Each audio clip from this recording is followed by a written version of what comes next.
Radikale Venstre, Danmarks Socialliberale Parti.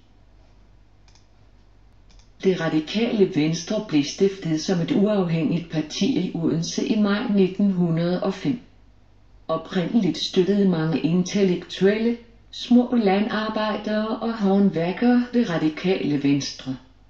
Men partiets medlemmer repræsenterer alle dele af det danske samfund i dag.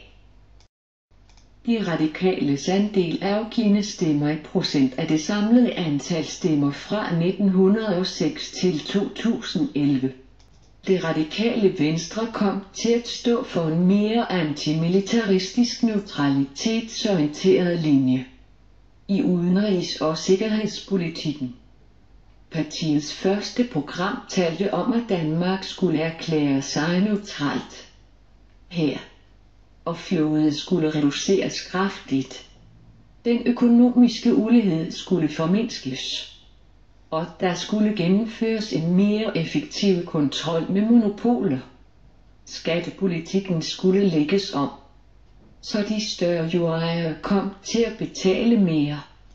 Partiet kom til at befinde sig i midten af højre-venstre skalaen. Det sad i regering sammen med Socialdemokratiet fra 1929 til 1940. Partiet havde udenrigsministerposten, Peter Munk, og var medansvarlig for Danmarks neutralitetspolitik i 30'erne.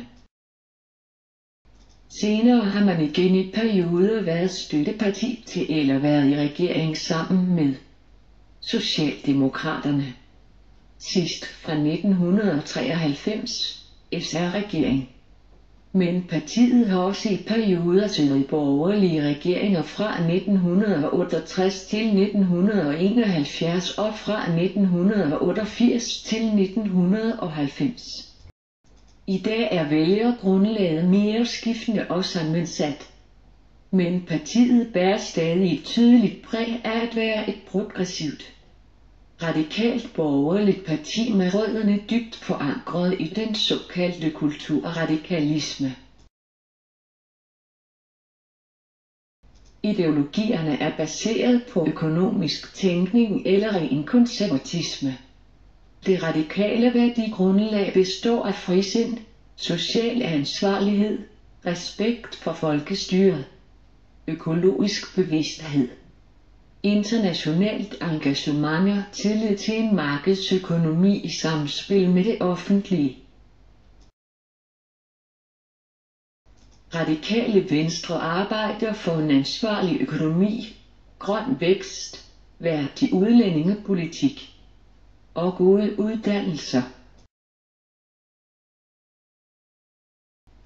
Radikale Venstre har 6 ministre, økonomi- og indenrigsministeren Margrethe Vestager, som også er partilederen siden juni 2007, uddannelsesministeren Morten Østergaard, ligestillings- og kirkeministeren Manu Sareen, udviklingsministeren Christian Friis Bach, klima- og energiministeren Martin Lidegaard og kulturministeren Uffe Elbæk.